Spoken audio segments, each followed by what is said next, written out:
Hello, this is Stuart Roberts, founder of Haircuts4Homeless, and welcome to the Hear Me, See Me podcast. I'm going to be talking to people who are truly inspirational to me. Some you may have heard of, and some you haven't, but you really need to hear their story. Hello, this is Stuart from Hear Me, See Me podcast, and today I've got one of our most recent team leaders, who has just set up a great project in Southampton and already has opened up another one as well, which you'll tell us about later. But today I'm talking to Jane Odam. How are you doing? Yeah, I'm fine, thank you. Thank you for having me. That's fine. So you're in the safety of your own car, getting away from the back instead of the salon. That's it. To get a bit of peace and quiet. That's it. Yeah. So let's start where, because people won't, not everyone will know you. Where did you grow up, Jane? What was your upbringing like? I'm the fifth youngest of six of us. There's six of us altogether. Really? Yeah, and there's 18 months between us all. Really? So, yeah. So my mum had her hands full. Wow. Massively. But I tell a lie. There's four, so she had four, 18 months between them all. And then I came along 4 years later and I said, Mum, why did you wait to have me? Was I a mistake? And she went, well, yeah, you were. She said, I said, well, why did you have my sister then? She said, well, I didn't want you to be on your own. So there's 18 months between me and my younger sister. All right, okay. So it was good. We had a great, we didn't have a lot. Mum and Dad struggled quite a bit bringing six of us up. Yeah. But we had their time, so it was really nice. We had loads of arguments. You know what it's like when there's loads of you. Yeah, we had brilliant times as kids. It was amazing. Well, we got four, and but we had them every 2 years. But there's a 2 year gap because we lost twins, and that was the fifth one. So that's why there's a gap of 4 years, because they're 2 years. We had the twins, but we lost those.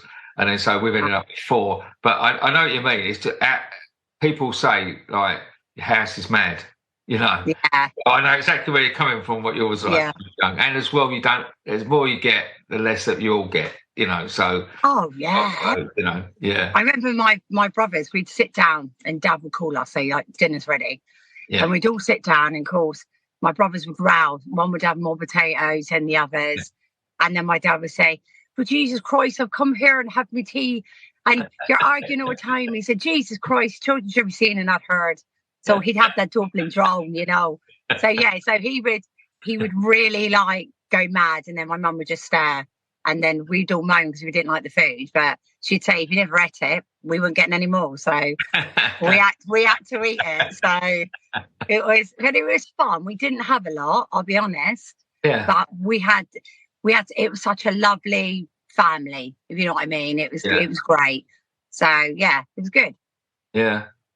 And so where did you grow up? I have the accent, so obviously Irish parents. Yeah. So apparently I have a very good Dublin drawl, so I can talk like that all the time if you want me to. No. My dad, so my dad's from Dublin. We were brought up in Southampton. Right. And literally all my life I've been in Southampton. So, but we had to go to like church, be brought up as the little proper Catholic. We went to convent school. Right. So we did everything that you're meant to do. But it got to a point that I then became about 13 and thought, I don't want to go to church. And so Dad would give me money to go to church to put money in the plate. But I'd say to my sister, let's go up to the fun fair. Use the money. Don't tell Dad, because he stopped going because he was working on Sundays then. And we'd pinch this prayer thing you had to have, and we'd pinch it, go back to the house, and then make out we'd been to church. Right. So we did that for a while, and then we got caught. And then I said, I don't want to do it anymore. I don't want to go to church every week.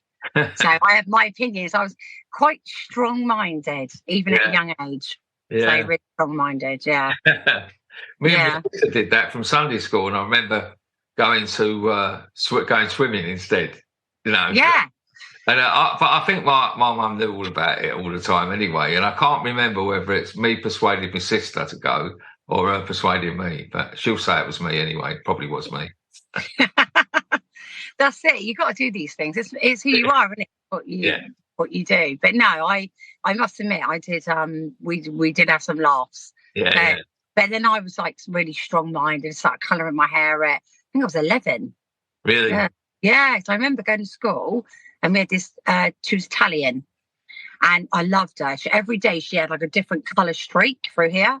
Yeah. So I said, Miss, how do you colour your hair? She goes, I use food colouring.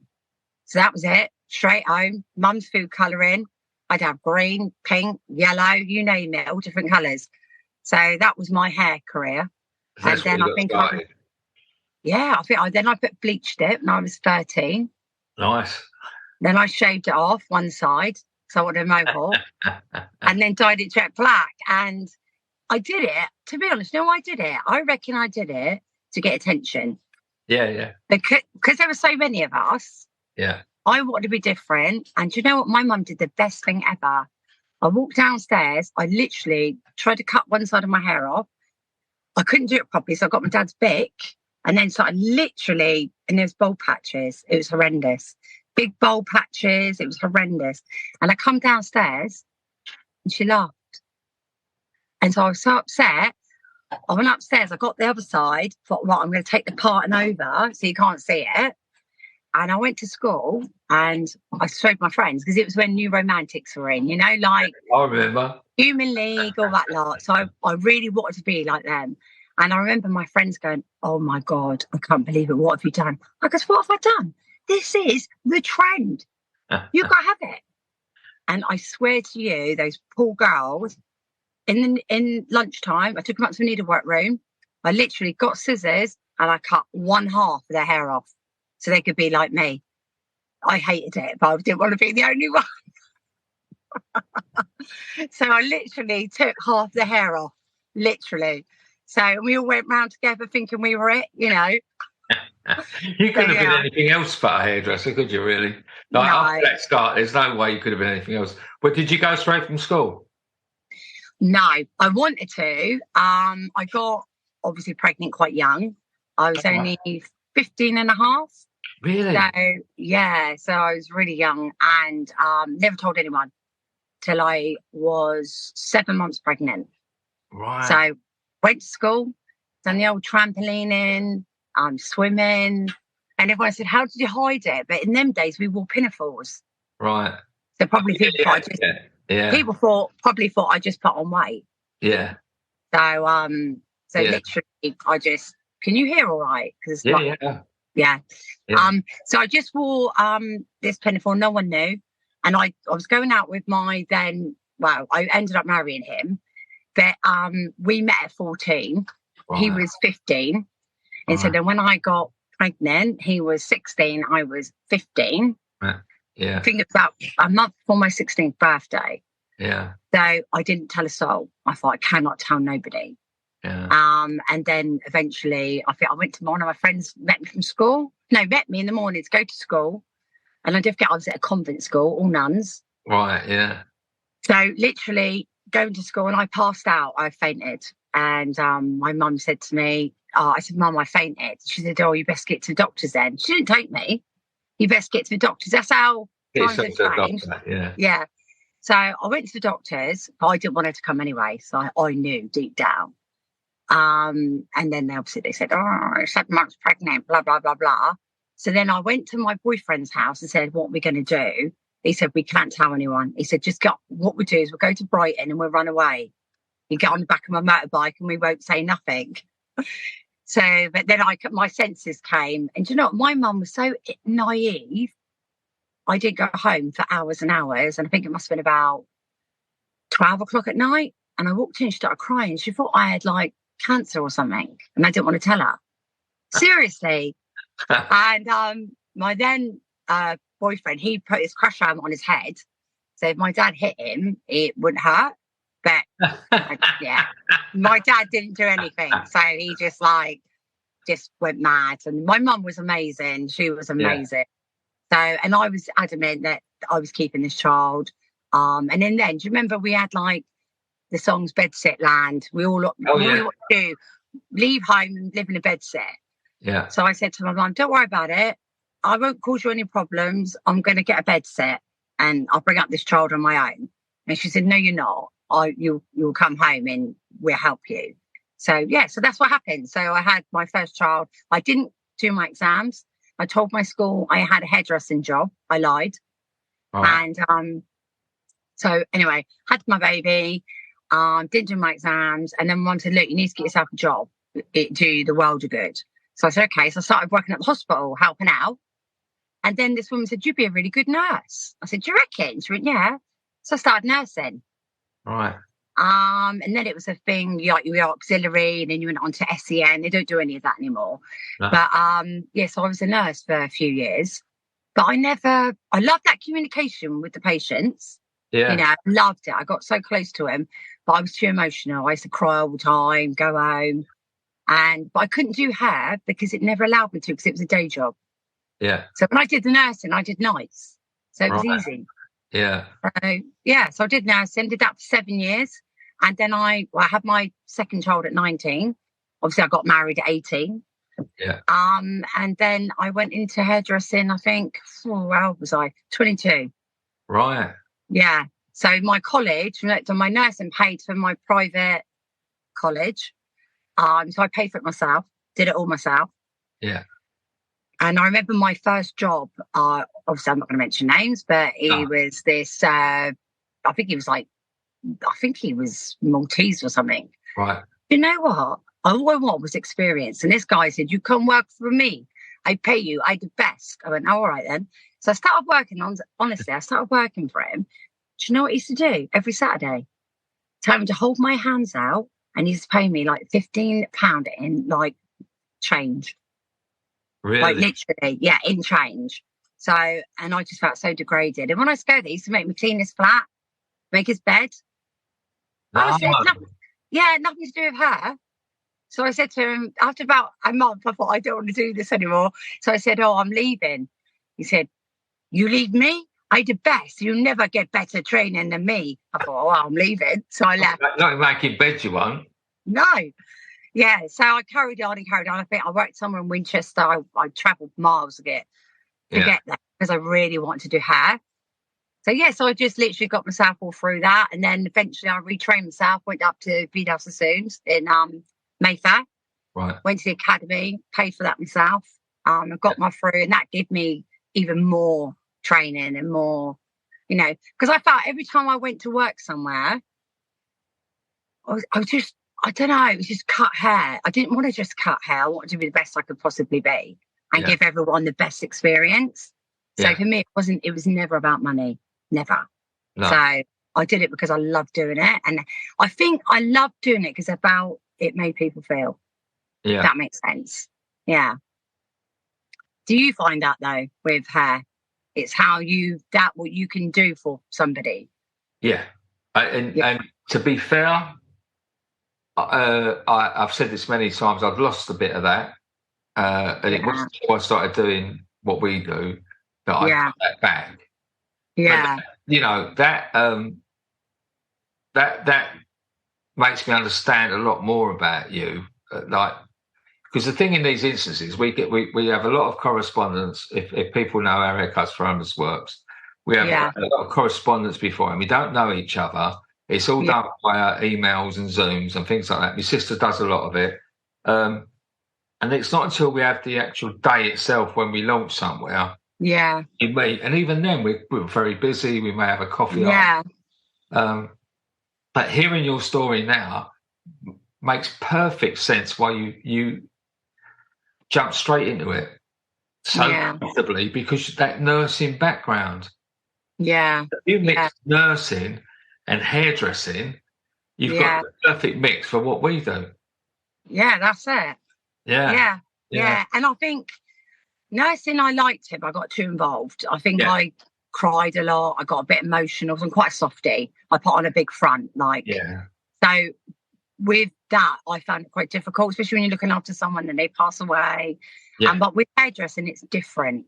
It's you do have people like are having problems in hair, and you help them, cancer, whatever. Yeah. But with this, I felt it was different. And I always want to be a hairdresser, always from day dot, literally Yeah. from cutting my dolly's hair when I was like 5. Do you know what I mean? And my brother's cutting it and making holes in their faces and God knows what. Yeah. But I always wanted to do hairdressing. You know, that was my dream, to be the best I possibly could be, basically. You know, so when did you first get your salon? So you was working for other people. When did you first get your own? That was by accident. I worked. Every time I worked somewhere, every single place I worked, I trained. I did it off my own back. Yeah. Like, because I hate people struggling. So I'd say, look, stay behind. I'll help you. And they go, oh, really? I go, yeah, I'll help you. So I used to help people cut hair, like show them how to do it. And I'd get so much from that, from youngsters, like, oh my God, blah, blah, blah, blah. So I sort of got myself that sort of position. But whenever I worked anywhere, I was never helped. No one ever motivated me, inspired me. I was always the one inspiring everybody else. Does that make sense? Yeah. So I was thinking, but I need something. And I never got it. So that's why I used to take myself off on courses. Yeah. And like Instagram now is amazing. These youngsters have got it at their hands. Yeah. I mean, YouTube. It wasn't like that for us. We'd have remember the magazines? What haircut you want? Yeah. And you'd flip through the magazines. We'd have to spend thousands on courses going to London. Yeah. Now they just got to go onto Instagram and, that's how you do a foliage or a balayage. Yeah. They have it, honestly, they don't realise the difference between what it was like for us compared to what the hell they have it. They've got it at their feet, really. Yeah. So, and then fashion comes around and you think, oh, I've done that. It's come back. It's got a twist, but I've done that. So anyway, so I felt like nobody motivated me. And then I had a bit of ding dong with one of my bosses and I thought, I'm leaving. So I left. And then I said to my husband, he said, what are you going to do? I said, I'm going to have to put my CV around. And all I kept thinking was, oh my God, I'm going to be, sorry, it's a train just gone past. I can't hear it. I'm thinking to myself, what am I going to do? Literally, I don't think I can work for anybody. So one of my friends said, oh, why don't you run my salon? You know, I'm off. The keys are here. So what do you think? I went in and I thought, no, this ain't for me. It's not the right area. I don't think my clients would fit their Mercedes up on that drive. Do you know what I mean? It's like, oh, I don't know. It's just not quite right. So then I thought, do you know what? Stuff it. I'm going to open up my own business. So I saw the salon I'm in now. That was 15 years ago. And my husband said, it's right next to another salon. Yeah. Next door. And I said, it's fine. I said, I've got loads of clients. It'll be fine. I'll do it. So it was 2008, May 28th, 2008. I said, I'm going to do it. It will work. It will work. And he said, you sure? So I had a chat with the girl. And now I look back, that poor girl that owned that salon next door, no wonder she was angry. Yeah. Because I didn't think of it like that. And I thought, even though she had a different client base, it was completely different. Yeah. But I had it in my view, there's enough work for everybody. And I thought, in Southampton, we've got Bedford Place. There's 21 hairdressers in a half-mile radius. Yeah, I've seen it many times in different places. And they're all busy. Yeah. So I knew it could work. Yeah. So, but obviously at the time, she didn't think it would. But it didn't. We didn't affect her business. Yeah. We had our own client base. Yeah. And I think eventually she got busier. And if we couldn't fit people in, we'd send them next door. Yeah, it does. Go next door. Yeah. It does happen.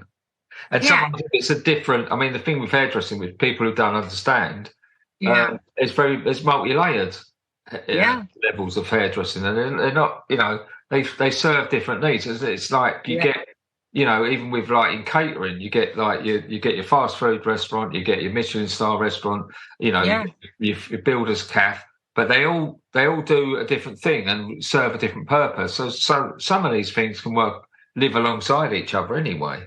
Yeah, definitely. And that's what we actually became friends, really good friends at the end of it. And it was great. And since then there's been another salon open, she left, somebody else took it over. Now it's a beautician's now. Yeah. So they've sort of changed around and everything's going well. So I think that's what got me into it, to be fair. I think just doing my own thing and sorry, Stuart, you went back out. Sorry. Right. You're right. Oh, you fell down. Oh, it's gone again. Yeah, hello. Am I there? Yeah, you're there. Yeah, I can see you. Yeah, fine. It's gone. Stay. Yeah, so I think that's the reason behind it, to be fair. And I love what I do. All my staff are employed, every one of them. I train every single one of them, and they've all started with me from since 16, 17, 18. They're now, for some, I think Dean's 30. I thought he'd kill me if I get this wrong, but I think he's 34.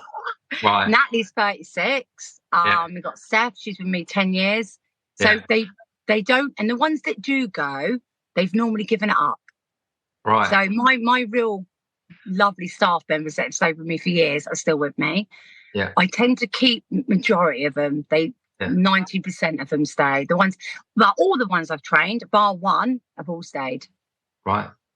That's great. And that's against the average, to be honest. Yeah. Yeah. So it says a lot about you. Yeah. I think it's a team, isn't it? It's a team. Yeah. Yeah, definitely. So what drew you to contact us? I mean, we had a coffee after when we done the first session. Yeah. And, I remember you saying to me that you've been stalking me for a long time. Yes. Yeah. And you actually said to me that you saw the video of me shutting my lights off in my salon. Yeah, I did. That really hit me. I thought, my God, because that was in November. That'd be 5 years ago. Yeah, so that was a long time ago. Yeah, yeah. And I've only been doing it a long time, but alongside being a hair salon owner, it wasn't until the salon I lost the business that then it became a full-time thing. But it was sort of running both before that. And going way back, it was just me on my own and doing it on my days off and stuff like that before it became how it is now. But so what? So you'd seen it for quite a while, but what made you then take the plunge? I think for me, it was like seeing you and seeing, and I found you very, very inspiring. I thought, oh, sorry, Stuart. That's all right. It's fine. Is it? Am I gone? I'm going to have to hold it. Yeah, you're there. You're there. Is it there? Right. It keeps falling down. It's on the dash of the stupid car. That's fine. Right. I always say it right. It's all right. Yeah. So I better not fall. Yeah. I found you quite inspiring, and I thought, wow, that's just amazing. And I know how hard it is to start up a business and then shut it. Even now, I think, how am I ever going to retire? Yeah. I couldn't imagine never cutting hair. I think I saw on Instagram someone that was 82 cutting hair. That would be me. Yeah. That will be me. So then I saw what you were doing, and I just like looked through it, blah blah blah, and I watched you quite a bit in lockdown. And I think you were saying about the weather. Look, I'm moaning about this bloody weather, but look where I'm going. And then you come back and you were saying, I've got no problems. I remember that night. Yeah. And so it was pissing down that night. Yeah, it was. And you were saying, you got up and you were moaning about the weather. And then you thought, well, if that's the only problem I bloody got. Do you remember? Yeah, I do remember that night. I remember where I was going. I was going Knightsbridge that night. Yeah. And I remember, and I watched it all, and I thought, wow, I really would love to do something like that. That is just amazing. And you know what it's like when you've got business and you like, then it gets put back again. And then I thought one day, do you know what? I'm going to bloody contact him, and I'm going to do it because I spoke to quite a few people, and there's no one in this area, in particular, Southampton or Winchester, that actually has, something booked in, somebody doing it. Yeah. And we have a lot of salons around here. So, there's a lot of hairdressers. So for me, I felt what you did, I thought was amazing. And I thought, I want to give back because I've now got to that point in my life that I feel I've come to a point that, I've got a great team. I've got a good salon. I don't take it for granted. Anything can happen. Yeah. But I want to give back, because that's why I started it. It was to make people feel good about themselves.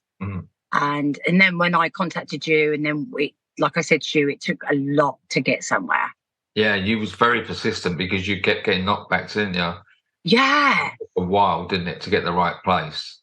Yeah, because no one seems to sort of like, no one's bothered. They just say, oh, yeah, try this one. Oh, contact this person. So then I kept contacting people, and they were like, yeah, try this one. No, we don't do that. We don't do this. We don't. And I'm like, I'm trying to offer a free haircut. You know, I do not know what to do. And I sent the videos that you sent me. I sent them all the stuff, told them about the insurances and whatever, all taken care of. And then eventually my sister helped me out. I said to you, didn't I, about her? So she works for a company called, she goes around and she's like, God, she's going to kill me now because I've forgotten now. I'm sorry. So she's a crime prevention officer. Crime prevention, right. That's officer. It. Yeah. So she used to be a police officer. She retired. And basically, a bit like me, she's now gone in to do something like this because they said she was too good and they wanted her to carry on doing this sort of thing. So she's in contact with a lot of people in Southampton. Yeah. So she said, let me get the word out. Next minute, I got an email and that was Patrick House. Yeah. So she said, it is, you know, the type of place there. Yeah. You know, it's not easy. It's the type of place I love. Yeah. Yeah. So you've got a lot of people on hard drugs, you know, so. I love it. Yeah. I was in Cardiff last week and we pulled up with this place and I'm so weird. Like there was a lot of like, you know, like crack addict, you know, like type proper heavy using people. And it was really, and like I was corbling, this is going to be a good one, this. I can't, and I was all excited, you know. Yeah. Other people think, I want to get out of here. I'm like, I can't wait to get in there, you know. Yeah. Brilliant. And so was Patrick House, you know. But it's where you meet the great people, isn't it? Oh, God, yeah. You meet, like, honestly, do you know what? When we went back, seriously, there was a guy in there. He was ex-military. Yeah. I've never seen someone so smart. Seriously, his trainers were so white. Yeah. I couldn't get my head around it. And he just looked so smart. Yeah. And he said you'd never met Nicole, but Nicole's she joined us last time we went. Yeah. And she's only tiny. She's only about 5 foot. And he's massive. So he asked her for a fade and she was a little bit nervous. But he sort of had this way about him. Everyone respected him. Yeah. So a bit of a hard nut, basically. Yeah. And he sort of said, I'll just come out of prison, you know, chatting away, blah, blah, blah. But he was really nice. Yeah. And then she did it, was really happy. Next minute, he come in with a great big bag of chocolate for her. Yeah. And said, thank you. Yeah. You know, it's like, then the other girl, someone brought in a big box of cappuccinos for her. Yeah. You know, Rachel, she did someone. He goes, oh, here's some cappuccinos. This little man. I know. The last time. Yeah. So it was, but it was a bit crazy. We went back and all sorts was going on. Honestly, people are like, can I have a cigarette? Oh, and then there's like something else. And then, it was a bit mad. But I think they open up though, don't you? You go back again and they sort of open up. Yeah. Takes a while to gain trust. Yeah, definitely. A lot of people have been, they're not very trusting. Yeah. Rightly so, because they've been, you know, for whatever reason, some of it their own fault, but they've still been like, you know, taken advantage of a lot. So it takes a lot for them to trust people, you know. Yeah.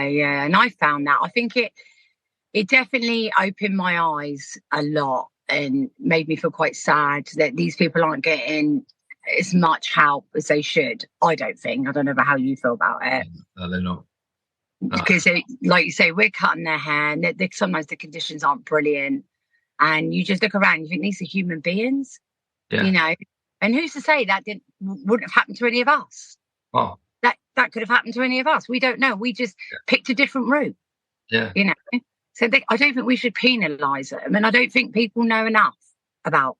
It's made me a lot different since I've been doing it. You know, the way I look at people now is I've never been judgmental with homeless people because I always think there's a reason. But it's made me think deeper about them now that I've done this. It makes me think, you know, they wouldn't choose to live their life like that. Their life must be pretty crap for them to have to be in this position. Yeah. And they've had to gone through a hell of a lot to be in that position. Yeah. Does that make sense? So I do, for that reason, it does. I can't explain it, how it makes me feel massively. Yeah, it's quite touching. Yeah. And you don't want to take them all home. Like my husband calls me Mother Teresa. He says, I want to take everyone home and look after everybody. Yeah. But then, like, that's not a bad thing, is it? There's worse things to be. Yeah, yeah. So Yeah. I think for me, yeah, it is. It's very rewarding. I mean, it's more rewarding. Sorry to all my clients if you manage to listen to this. Yeah. It's more rewarding than cutting someone's hair in the salon. Even though that is very rewarding. It is. If you do all that training and you're conscientious and you want to do a good job and someone loves what you've done and comes in a bit fed up, goes out like on cloud nine and you show them the back and then they're really happy. That's a buzz. Yeah. In respect to that, what we do in these sessions times 10. Because you've got to remember the point of view of the person is coming from such a down position to be lifted up, and it takes your breath away. So it brings it even after the easiest. Sometimes it brings me close to tears, and sometimes they get close to tears as well. Or in tears. Because they've been treated all of a sudden. They've been treated like a decent human being, which generally they are. Yeah, because I think that's how they feel, don't they? When we go in, they're very nervous. I found when you first do them, it's like they need their water. They don't speak a lot. They're very fidgety. Do you not find? And then once you start like talking to them, grabbing their shoulder, trying to make them relax, then they seem to sort of relax, and then you can see them really enjoying it. And then you feel them melt a bit in the chair, don't you? Melt down a little bit. And you think, I'm getting through to them now. Yeah, and it's just like that. I remember the first time when you came for the opening, and that lady, she'd shaved her friend had shaved her hair underneath or something. Yeah. And she was really nervous. I said, "Oh my God, what the blinking hell's happened under your hair?" She said, "Oh, my mate shaved it." I went, and I just looked at her and I said, "Listen here." I said, "From now on, you tell your mate to freaking leave your hair alone. From now on, your hair is my property, and I'll be coming back and doing it again." Yeah. And then as soon as she came back, so chuffed, wasn't she? Yeah, she couldn't. She was the first one knocking on the door when we went back. Yeah. I goes, "What again? It's only been 4 weeks." "Yeah, I want it cut shorter." So I did. So I cut it again. So, and she was so happy, and she said about how much confidence it had given her. Yeah. She said, honestly, she said, "Jane, everybody said to me that they loved my hair. I was the talk of the place." She goes, "It gave me so much confidence. I've now applied for college." I think she was doing psychology, something else. Yeah. And then she said that she's applied for housing as well. Yeah. And I found out she used to be a semi-professional gymnast as well. Right. And then you get people say, "Oh, it's only an haircut." Well, they need more. Yeah. Well, you just explained why it's so much more than just a haircut. It's just a cliche, but it's so much more than a haircut. Oh, definitely. That effect on one person. Even if, we drove 2.5 hours or something to get there that day and drove the same back. Yeah. If that had been the only person we helped, it would have been worth it. Yeah, that's what I think. That's what I'm like. I think that. I think to myself, if it takes one person and I can have a positive effect on them, it's worth it, 100%. And to see her little face, and she was so happy. The first time she cried, obviously. The second time she was just beaming, and she was so relaxed. She didn't need her water. Yeah. She sort of like, as if we'd meet up again, "Oh, Jane, my friend, And then she started talking, but the first time she didn't talk. Yeah. Well, sometimes we get some of the workers at the centres, and they say a certain person will come in, and I might just cut his hair and then have a good chat with him, or her. And then after they've gone, they say, "We cannot believe how much they opened up to you." That person doesn't open up to anyone. We never get them to speak or share anything. No. And there is something quite special about what we do, that connection thing. Yeah. That's the hairdresser thing. Yeah, definitely. I find that. Yeah, definitely. Because I think when you came the first time, I think Natalie was doing somebody, and the guy came in, and one of the guys at work there, and said, "Do you know what? He doesn't speak to anybody. He's been here 6 months, and he's talked to you more than he's spoken to anybody. Yeah. And you know what? He came back Did he? and had another haircut. Yeah, I'm not surprised. So he actually came back 4 weeks later and had another haircut and then was chatting away again. Yeah. So that just shows you, because he doesn't know. We don't want nothing from them, do we? That's it. Yeah. All we're doing is making them feel good about themselves. Yeah. Yeah. And I never knew that we could have so much. Our skill could give so much. It's more than, it's amazing, isn't it, really? Yeah. So tell me about because then you've already gone on to do another one as well. We got 2 more. We got 3 now. And then we got another one. She's contacted me, someone from Salvation Army. All right, Sally Army. I think they've got a big venue. I think it has about 100 people in there. Oh, that'll be one of their. I'm sure they call them like life houses. There's only certain in the country, and they are like the big units, and they're always well worth visiting. Like I've done a few of those. Yeah. Yeah, and that's Sally Army do a wonderful job. But when I was young and disrespectful, and they come in the pub and banging their tambourine, and you take them in. Yeah. But since I've done this, and it began in Salvation Army in Romford, I've got to know them really well, and it's good and bad in like anything, but they do such a lot for the communities where they are. There's so much more than tambourine banging. I'm sure I get in trouble. I know. I used to think that. Yeah, but they're really active in the community and do things for old people, for young mums, clubs, and a lot for homeless. Yeah. Oh, that's a great one. That'd be really good. I'll have to come back and see you. Yeah, because they all she said to me was, look, we've seen you on social. Yeah. We'd love you to come on board to our venue. So I just said to her, look, just email me all the details, tell me what type of resident you've got, blah, blah, blah, blah, and we'll go from there. So they contacted me this week, so I can let you know a bit about that one. Fantastic. So we've got Patrick House, and then we've got 2 women's refuge. They're small, but they house one only houses 5, and the other one houses 7 residents. Are they like anonymous safe house type places?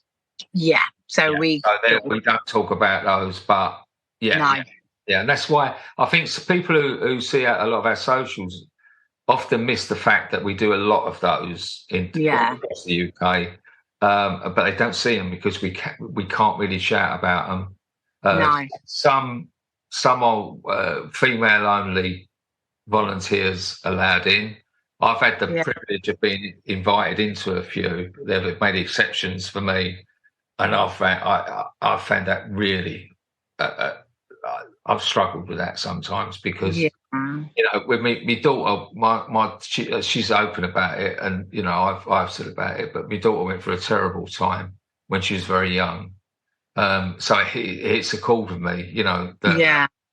With the women who go through domestic violence and that, and like I have to always say to people, 1 in 4 women go through it, but also 1 in 6 men.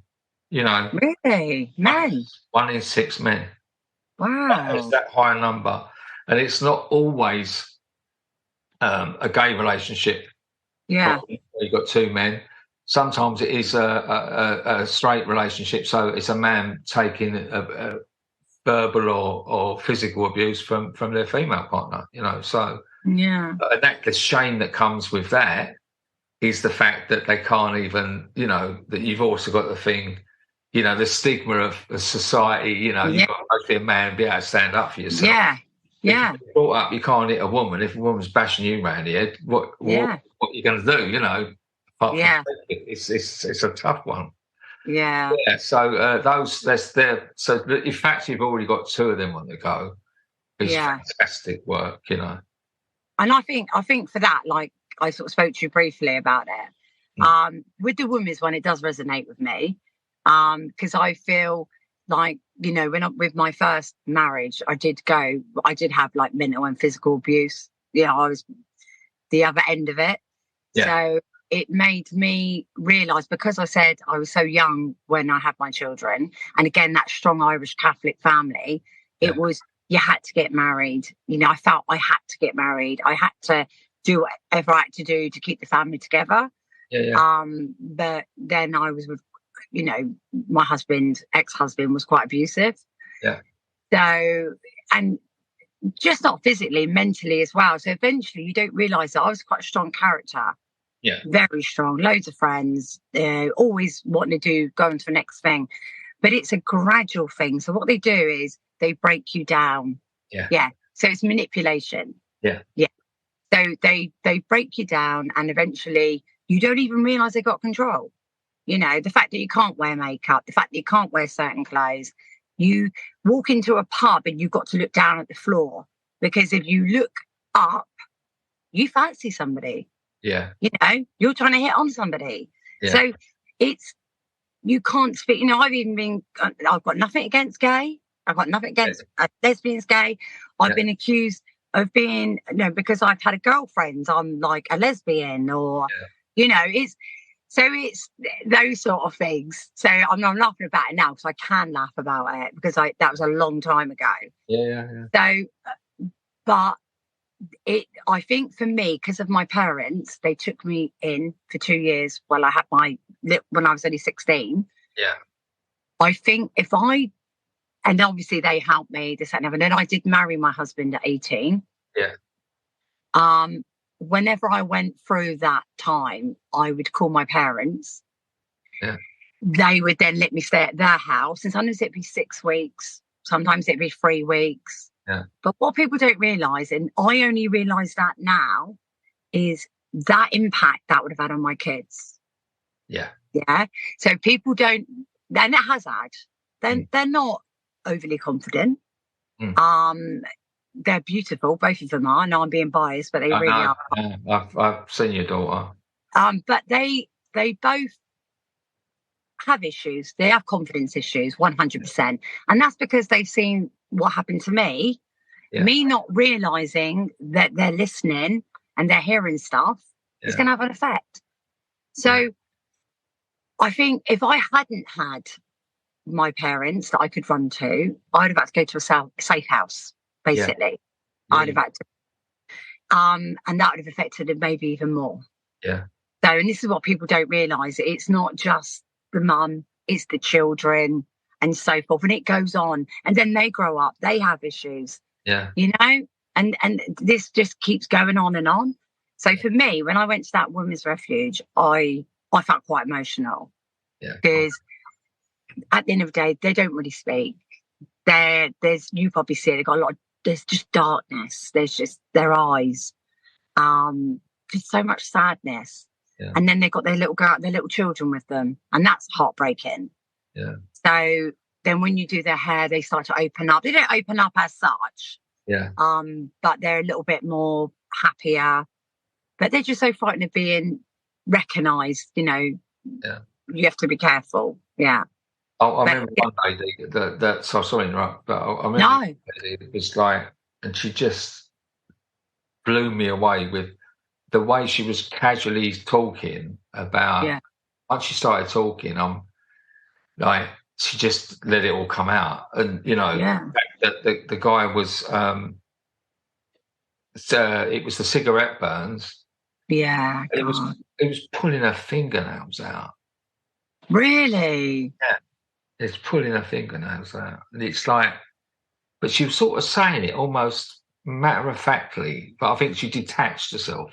I think this is what happens with trauma with people, that they almost detach themselves from what's happened.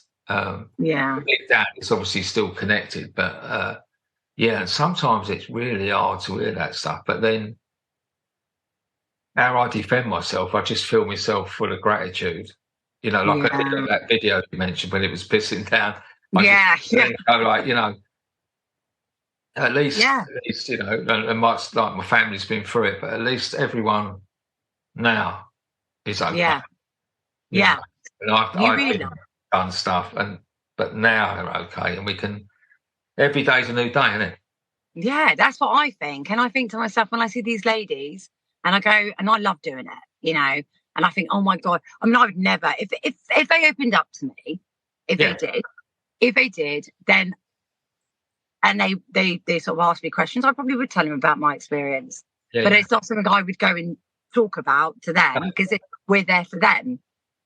But I feel like I feel a connection, you know, with them because I feel, you know, I know where you are. I know how, you know, your situation at the moment, and it's just being strong enough to get yourself away from it, and which they've done, haven't they? Being in those places, they've done that first step and removed themselves. But they'll know that. Even though you don't say that, I know they seem to sense that they've got a kindred spirit. I mean, it's like the guys and the ladies like who are suffering with drink and drug problems. They sent a sense with me without me even saying anything. Yeah. And it then comes to no shock to me if I say, well, actually, I'm 17 years sober. And, you know, like... That's amazing. But, you know, like that, it's just, it's sort of... They know. I think they just... Like, it takes one to know one, that whole thing, isn't it, I think? It's mad, isn't it? Do you reckon they say it then? Do you reckon? Often. Not every time, but often I think there's a definite... They pick up on a kindred spirit, I think. Yeah, I think that as well, yeah. It's like you say with this women's refuge. It means a lot to me. And I think if I can give someone something... then I will do. Because I do think, like you say, you've got to, you look back at your life and you think to yourself, how the hell did I put up with that? Yeah. You know, how the hell did I become this weak person? Yeah. And even like you get people, don't you? People have no idea. And you want to shout at them. They turn around, they say, well, why did she leave him? Yeah. You know, why is she still with him? You know, the reason you don't, because that person's got a nice side. Yeah. Yeah. So that person, then you hold on to that tiny little nice side and you think, I've got to go back. I've got my kids. I want my kids to have their dad. I want to be a happy family.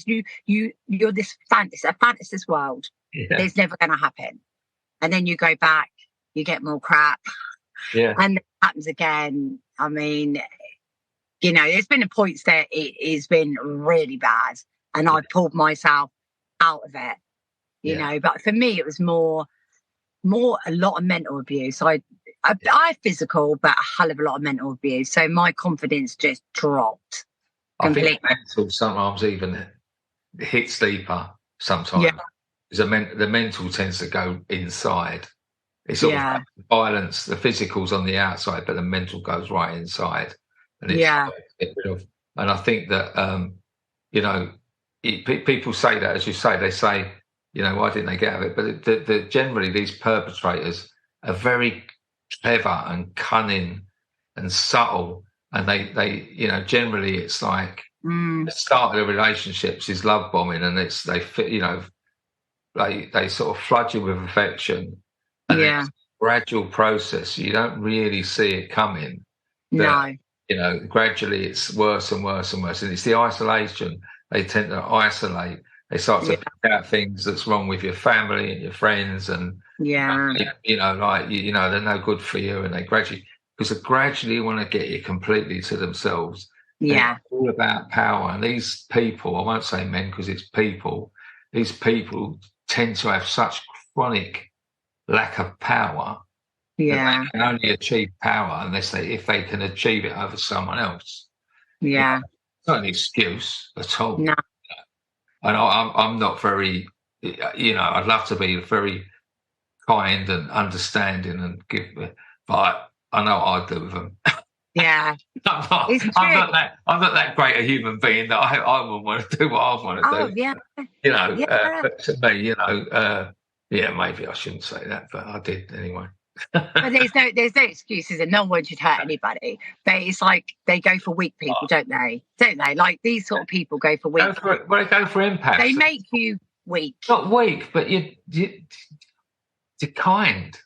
Yeah. They see that as an opportunity. You know, it's almost like they see it as a chink in someone's armour that they're, you know, because you constantly want to help. And you want to save them, you know, like you the way through. You want to save this. You think, if I could just turn him around, you know. Yeah. Take away from the personal view. This is generally what happens. Yeah. Us, I mean, I am as well. The empathetic people tend to get taken advantage of if they're not careful. Yeah. People Yeah. find this for weakness. Yeah. And then as I'm learning as I get older, then I can try and, I'm still not great at it, but I try and differentiate and I try and still do whatever I can for people, but then I hold back a bit and I pause for thought.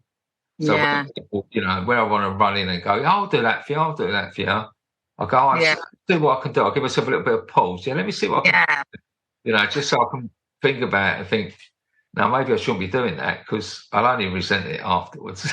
I'd be like that. I know you're not. I've got flipping cheap. Fancy make me do that, and I've gone like, I'll do that. I'm going flipping cheap, letting me do that. I know. You do. You get like that, don't you? It's like my husband said to me. He goes, "You always see the good in everybody." Yeah. He said, "That's not a bad thing." No. See, we're the opposites. He's a very good judge of character. So, he is amazing. So he meets someone the first time, he reels them off, and I go, nah, I swear to you, he gets it right every time. Yeah. I get it wrong every time. Or I try and persuade him that he's thinking wrongly this time. Yeah. No, that person's no. But he's proved himself right. Yeah. And I said, he said, I read off to be a psychologist. I'm like, yeah. All right. But that's why we're quite good because I see the good. Yeah. He very looks at people and can just pass it out. Yeah, he's brilliant. Yeah. But I am like that, definitely. So there you go. There we go. So we've caught up. I just knew we had a chat the other night, and this is why I wanted to get you straight on the podcast because you reminded me of the effects that doing it had for me when I started. And like you said, it's changed the way you think about things. And I think it'd be good for people to listen to your story as well, to see that if they're thinking about doing it, just do it. Yeah.